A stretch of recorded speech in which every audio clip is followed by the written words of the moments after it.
ఎట్టకేలకు వల్లభనేని వంశీ చేసినటువంటి పాపాలన్నీ కూడా పండాయి. ఆల్రెడీ నిన్న అరెస్టు గురించి మనం మాట్లాడుకోవడం జరిగింది. దాదాపుగా వంశీకి బెయిల్ వచ్చే అవకాశమే లేదు. ఎందుకంటే ఆ కిడ్నాప్ కేసుతో పాటు ఎస్సీ ఎస్టీ అట్రాసిటీ కేసులు వంశీ మీద నమోదైన నేపథ్యంలో ఖచ్చితంగా ఆ రిమాండ్ అయితే ఖాయమని అనుకున్నాం. అనుకున్నట్టుగానే ఆ వల్లభనేని వంశీని 14 రోజుల రిమాండ్కి అయితే ఆ విజయవాడ మెట్రోపాలిటన్ కోర్టు అయితే పంపడం జరిగింది. దాదాపుగా అర్ధరాత్రి 2:30 గంటల సమయం వరకు కూడా ఇరుపక్షాల వాదనలు విన్నటువంటి కోర్టు వీళ్ళతో ఏకీభవిస్తూ పోలీసుల వాదనతో ఏకీభవిస్తూ వల్లభనేని వంశీని అయితే రిమాండ్కు పంపడానికి ఆదేశాలు జారీ చేసింది. దీంతో సుమారు 3 గంటల తెల్లవారుజామున 3 గంటల సమయంలో వల్లభనేని వంశీని అయితే విజయవాడ జైలుకి అయితే పంపడం జరిగింది. అప్పటికే ఆ జైలుకి రిమాండ్ విధించే అవకాశం ఉన్న నేపథ్యంలో అటు పోలీస్ స్టేషన్ వద్ద కానివ్వండి, కోర్టు వద్ద కానివ్వండి, అలాగే జైలు వద్ద కానివ్వండి భారీ బందోబస్తుని అయితే ఏర్పాటు చేశారు. వంశీ తరపున పెద్ద ఎత్తున వచ్చే అవకాశం ఉంది కాబట్టి వైసీపీ కార్యకర్తలు, నాయకులు వారందరినీ అడ్డుకోవడానికి ముందుగానే పోలీసులు కూడా సన్నద్ధమయ్యారు. ఇక నిన్న వంశీ రిమాండ్ రిపోర్ట్లో అనేక సంచలన విషయాలను అయితే పోలీసులు వ్యక్తపరచడం జరిగింది.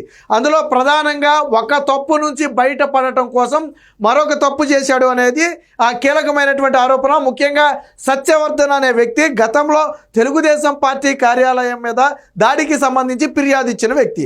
సో ఆ ఫిర్యాదు ఆధారంగా కూటమి ప్రభుత్వం వచ్చిన తర్వాత వంశీ మీద కేసు విచారణ చేపట్టి కోర్టులో ఉన్న నేపథ్యంలో ఆ సత్యవర్ధన్ అనే వ్యక్తిని కిడ్నాప్ చేయించి చిత్రహింసలకు గురి చేసి కోర్టులో తిరిగి తప్పుడు వాంగ్మూలం ఇప్పించారు బలవంతంగా. ఏమని? ఆ కేసు నేను పెట్టలేదు, ఆ కేసుకు నాకు సంబంధం లేదని ఒక తప్పుడు వాంగ్మూలం ఇచ్చారు. ఇవ్వకపోతే నీ కుటుంబాన్ని కూడా చంపేస్తామని బెదిరించారనేది ప్రధానంగా వినిపిస్తున్నటువంటి వాదన. తరువాత కోర్టు దీన్ని కూడా పరిగణలోకి తీసుకుంది, ఆ సత్యవర్ధన్ ఇచ్చినటువంటి స్టేట్మెంట్ను. ఆ తరువాత అసలు విషయం పోలీసుల వద్దకు వెళ్ళి చెప్పడం జరిగింది.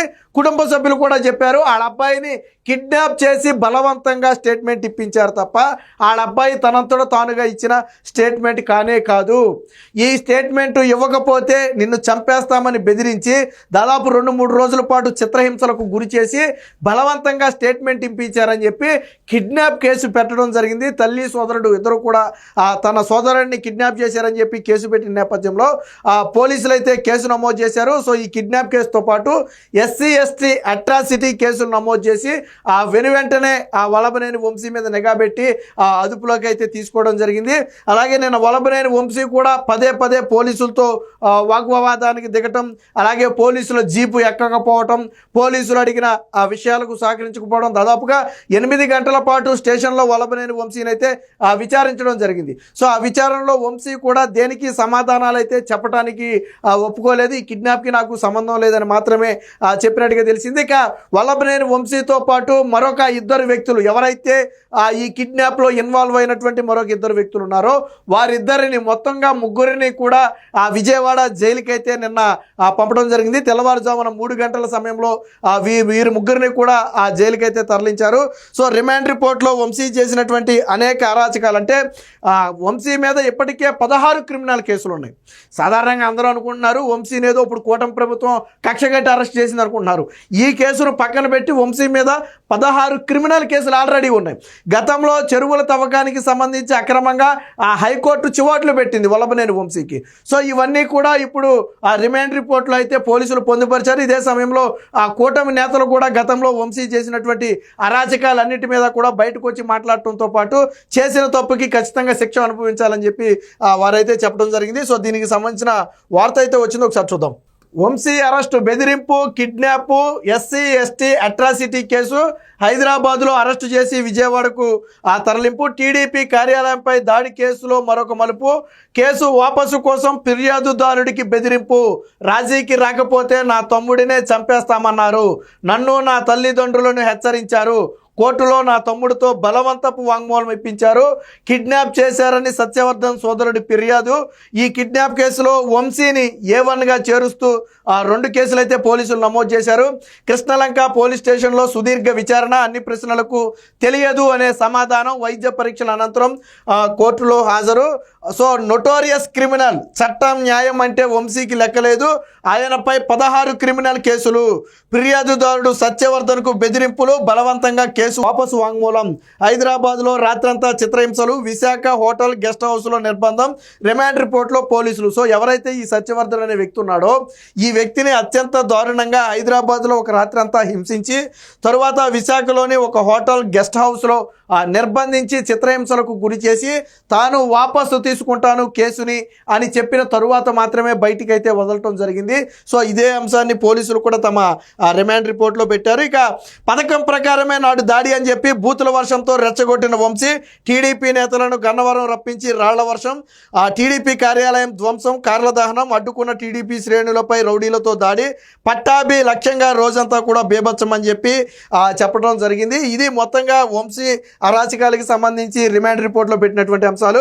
ఇక వైద్య పరీక్షల కోసం విజయవాడ ప్రభుత్వ ఆసుపత్రికి తీసుకెళ్తున్నటువంటి వంశీని అయితే మనం చూడవచ్చు. అప్పటికే భారీ బందోబస్తు, అంటే వంశీని ఎక్కడెక్కడికైతే తీసుకెళ్తారో ఆ ప్రాంతాల్లో ముందుగానే భారీ బందోబస్తుని అయితే ఏర్పాటు చేయడం జరిగింది.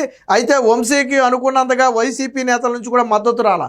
విషయం ఏంటంటే వైసీపీ నేతలు కానీ వైసీపీ నాయకులు కార్యకర్తలు కానీ వల్లభనేని వంశీని ఓన్ చేసుకునే ప్రయత్నం చేయట్లా. సో దీనికి సంబంధించి మళ్ళీ ఒక వీడియో కూడా చేద్దాం, ఎందుకు జగన్మోహన్ రెడ్డి వదిలేశాడు అనేది. వంశీ అరాచకాలకు సంబంధించి మరొక వార్త వచ్చింది, ఒకసారి చూద్దాం. సో 195 కోట్లు కొల్లగొట్టిన వంశీ, దళితుల పొట్టకొట్టి దోపిడీ, ఎస్సీ ఎస్టీ రైతుల్ని వెళ్ళగొట్టి చెరువు ఆక్రమణ, మట్టి విక్రయించి దాదాపుగా 100 కోట్లు కొట్టేశాడని చెప్పి ఒక వార్త అయితే రావడం జరిగింది. మట్టి గ్రావెల్ రాళ్ల అక్రమ తవ్వకాల దందా, అనుచరులు నమ్మకస్తులతో వ్యవస్థీకృత మాఫియా, ప్రభుత్వానికి విజిలెన్స్ అండ్ ఎన్ఫోర్స్మెంట్ నివేదిక. ఇదేమి కూటమి నేతలు చేస్తున్నటువంటి ఆరోపణలు కాదు, ఇది vigilance enforcement directorate Vallabhaneni Vamsi చేసినటువంటి అరాచకాల మీద విచారణ చేసి ప్రభుత్వానికి ఇచ్చినటువంటి నివేదిక.